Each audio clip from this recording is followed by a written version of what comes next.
What's up, what it do, cyber world? It is your girl, the one and only Ash Brown, and this is the Ash Said It Show. Over 1,900 episodes, 500,000 streams and growing. All of that is on account of you guys. So thank you so much for your love and support. All the shares, the cares, it makes a great, great difference. And now we are in wonderful December, my darlings. So today we've got founder of M&J Games, the wonderful Marley. Hey, Marley. Hey. How are you doing today? How are you? Good. Doing good. Now, Marley, what part of the country are you at today? I'm actually in South Jersey, so it's raining and ugly out here today. Yeah, I'm actually in Atlanta, Georgia, and the weather's terrible today. I don't know if there must be some kind of storm coming in, but we're getting all of the rainstorm the whole day. It was crazy. Yeah. But, all right, Marley, let's talk about the origin story. How did you found M&J Games? So my husband is a general contractor, and we have a small business with that. And I was downstairs over the pandemic just trying to find something. I was working on stuff with his business, and I was trying to find something like in my mind to get my kids off the screens. It's driving me nuts how much they're on screens constantly, and they like become these little zombies after a while. So as I'm downstairs on the computer myself, they're upstairs playing a game where they literally just wrote on pieces of paper some funny things to do.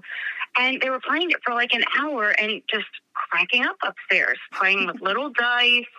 And they turned my room upside down upstairs, and they were just laughing hysterically. And then the next day, they were playing it again. And I'm like, what is this game? Like, what are you people doing upstairs? So I went up and I observed, and I just kind of sat there like a little bug on the wall, and it was hysterical. My daughter's barking like a chicken. They're making silly faces. They're farting.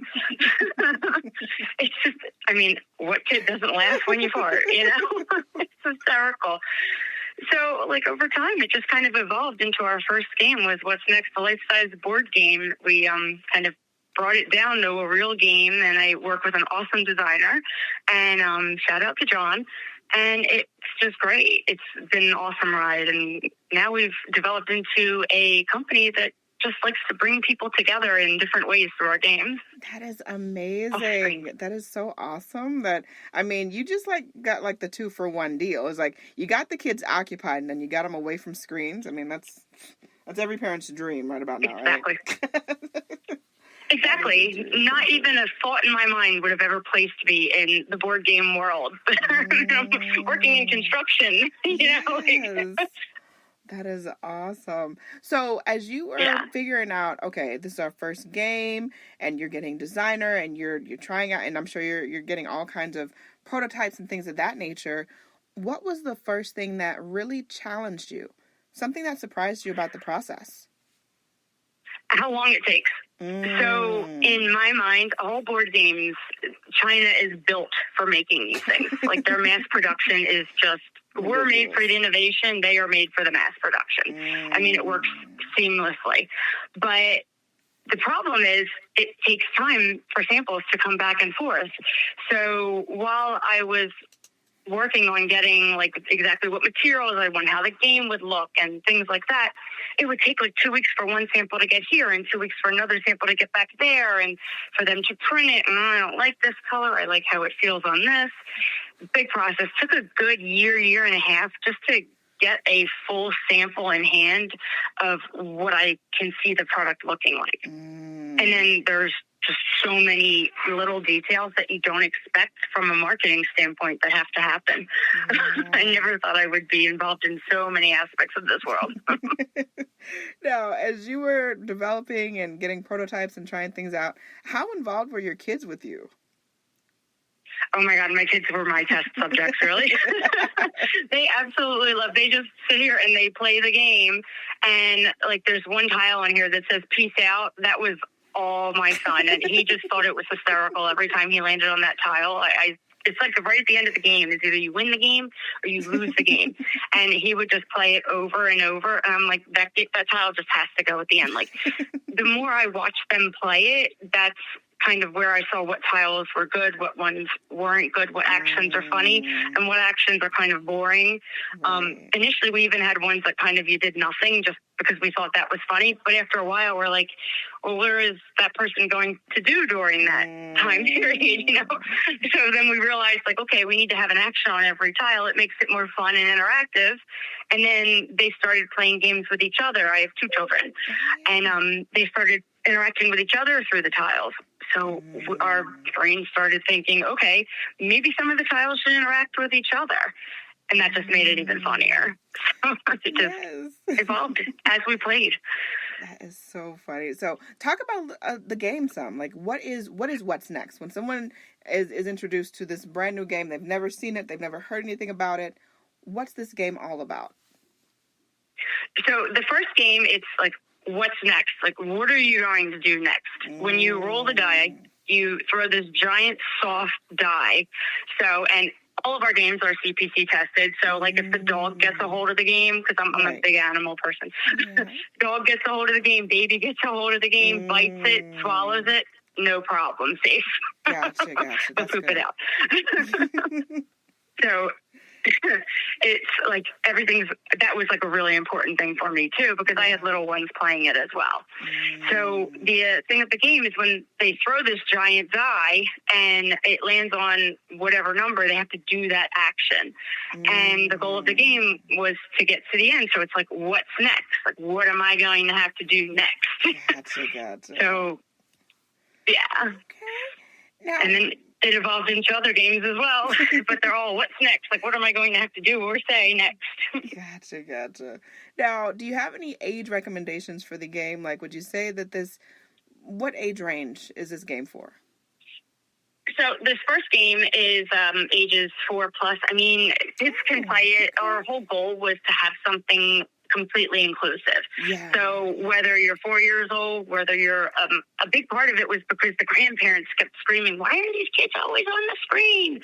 And I wanted something where there was nothing too difficult that a grandparent couldn't interact with as even a teenager. I mean, my nieces tested the game out initially. I mean, they were teens. So they loved playing the game with their little cousin who is 6 years old at the time. And they can interact, and it's just funny. We've played them at family games. It's a great thing to play at a family party. Every time you play the game, it's different. It's hysterical. I mean, you never know who's going to land on what. Definitely. Now, you would say that this is a good family holiday game. You know, we're right here in December. This is a great way of it's a good icebreaker game. That's what it sounds like. Yep. And anybody over age 4+, I mean, a 4-year-old just learning to read, learning to do numbers. There's sequences in there. All the tiles are numbered. And, I mean, they interact together with the parents, with the aunts and uncles, with the grandparents. It's definitely a family cousins game. It's hysterical. And, I mean, for the adult parties, too, we have a drinking game. That one I recommend ages 21+. Well, definitely, we got to get that. Totally different. Totally different dynamic there. I totally got you. Yes. I totally got you, Riley. Now, what is next on the horizon for M&J Games? What do you guys have? What are you working on?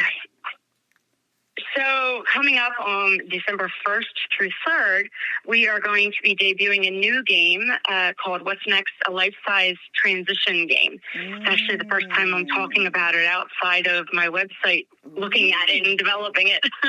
But it's exciting. It's going to be a unique tool designed to equip neurodivergent adolescents and young people with a roadmap to adulthood.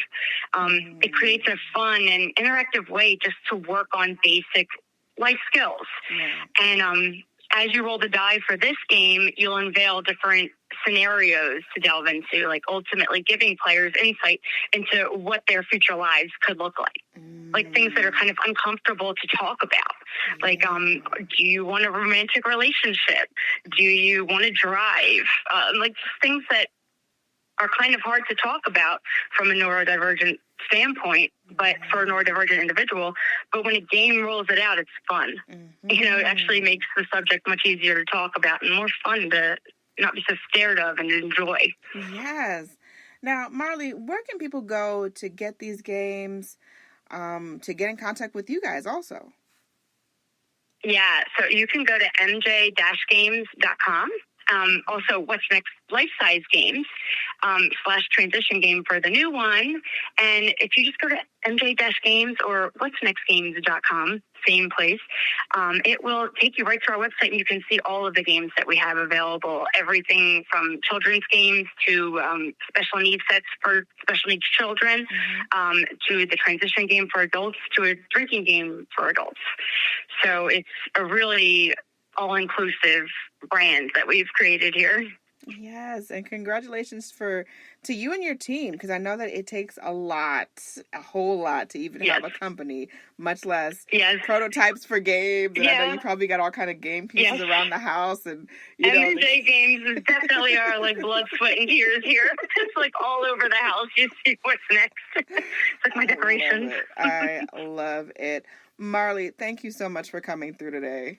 We certainly appreciate it. Thank you so much. I really appreciate you having me on your show. Not a problem. And much more success to you and your team. I know, in the new year, 2024 is going to be a big year for all of us. We're claiming it. We're putting it out into the universe. It's going to come back to us. Yes. And Absolutely. I would definitely love to have you back, Marley, to talk about those new games, because I know there's going to be new announcements in the new year. So definitely keep me in the loop. Definitely would love to talk about that. I would absolutely love that.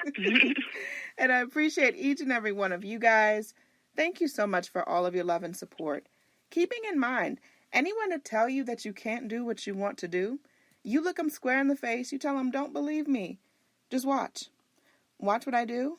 Watch me make it happen. Watch me make history. That's what we're doing this for, the history books. Social media is nice, but real life is so much better. Until next time, you guys.